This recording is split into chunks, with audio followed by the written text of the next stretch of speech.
guys, so today's video is going to be on the code 0087 that you get on these Duramaxes, the LBZ, the LLY, and the LB7. It can be caused by a plugged up fuel filter. Either the spring in the relief valve is gone, and you can get a PPE fuel rail stopper, or you either put it to the high, like a too high of a tune, too aggressive of a tune, you floored it, and you were calling for too much diesel, and the stock CP3 pump just couldn't supply it. So about a week ago, I put it onto the number 3 tune, and I have the PPE accelerator tuner.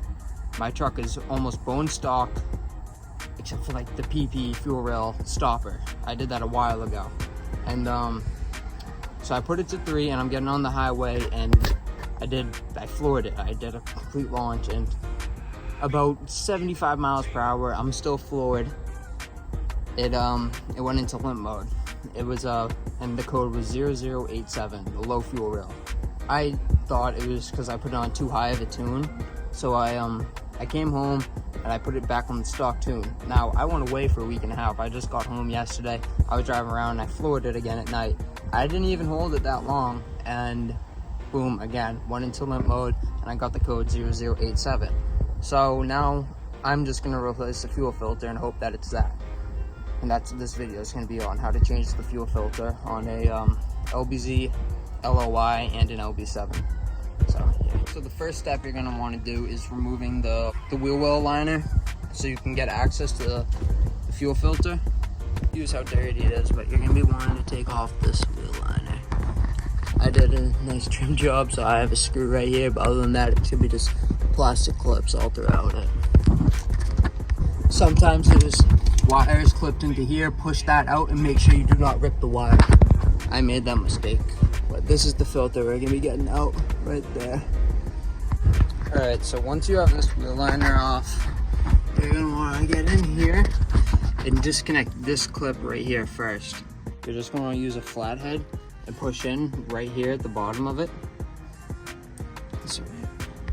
Now this is when you want to grab your filter wrench, wrap it around it, and just get it a little loose, just so you can do it rest by hand. Now this shouldn't be that tight, so you should be able to get it by one hand.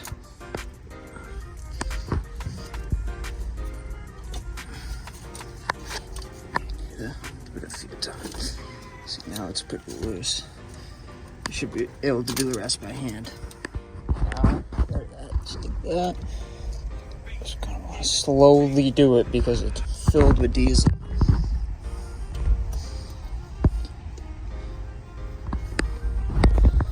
Now you're going to want to keep the diesel in this to put onto the O-rings for the new filter. Now this is really important. When you're putting these O-rings onto this new filter, go over to your old filter, dip your finger in the diesel up top, and wipe it on those so it actually seals. Another important thing, my dad has an LBZ, and he did this by accident his first time. A lot of idiots say, tighten that with channel locks. You only need to do that if you're not strong enough to do that by hand. You should be able to do that by hand and it won't leak. Do that by hand. That is plastic that will crack easily. It's a bitch to find one.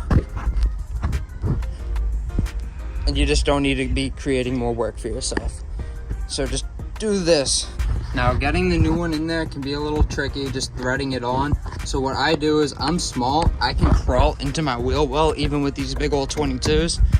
I can get in here, my whole body. I have one hand pushing up with my other hand turning, because there's this rubber seal up there too that can be hard to get by. You have to just push up and turn at the same time. It can be a little rough, but you'll get it in there. And then down here, I can't stress it enough, do this by hand. And just always make sure that this is plugged in good. You'll hear a click when it's in there. The next step though is to bleed it. Bleeding screw right here. That's the bleed screw. You're gonna loosen up. If you can see, there's a little bit of damage to mine already, so I'm not gonna mess around. I'm just gonna get the socket that fits that right so I don't strip anything. This right here, this is a pump basically. You're gonna pump down on this, and this is gonna create the suction and suck the diesel up to the filter and prime it. You need to do this so you can actually start the freaking truck. So you're gonna want to loosen screw, the bleeder screw right here, only like 1 or 2 clicks up, and then you want to pump this until you see diesel squirting out of it. You don't want to take this out all the way, only 2. I've seen a lot of people take it out all the way, and then you're literally just letting air right back in. Only do 2. It has a rubber O-ring on it, not letting air back in. It only lets diesel out. So do that until you see diesel coming out, and then squeeze it back up. And then go and fire her up. Alright guys, so we just took her for a run. I floored her like 3 times just to make sure that I'm not gonna get low fuel rail pressure code again. And I haven't. I floored her getting onto the highway, and I held it for a while and not getting no code. Yeah, that's just one of the ways to fix the code 0087. It's one of the cheaper ones. Just gotta pray that it's not your CP3 stock fuel pump. It shouldn't be. That is very, very rare. It's always most likely gonna be either the spring in your relief valve is gone, and it's always just, it can't build enough pressure because the spring's gone, and then the fuel filter. So those are your 2 main culprits on 0087 for all the earlier Duramaxes, like the LB7, LBZ, and the LLY. Maybe even the LMM, I don't know. Yeah. So I just wanted to talk about this while driving real quick. If you're gonna be in the market for an earlier Duramax, such as the LB7 LLY or the LBZ, and you're looking for one with really low mileage, like mine, that's still under 100K miles. It was only a one owner LBZ.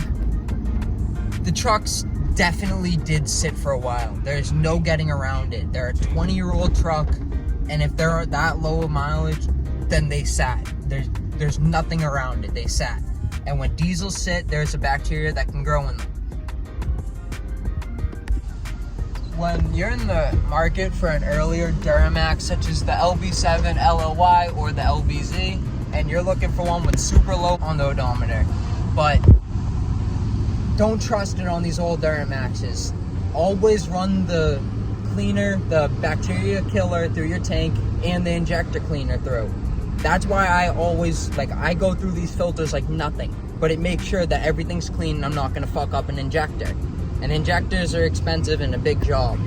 So again, if you're gonna be in the market for an earlier Duramax and you want low mileage, there's no getting around it. If you find a low mileage old diesel, this goes for Cummins, Power Strokes, and Duramaxes. All diesels, if they sit, there's a bacteria that grows in the gas tank.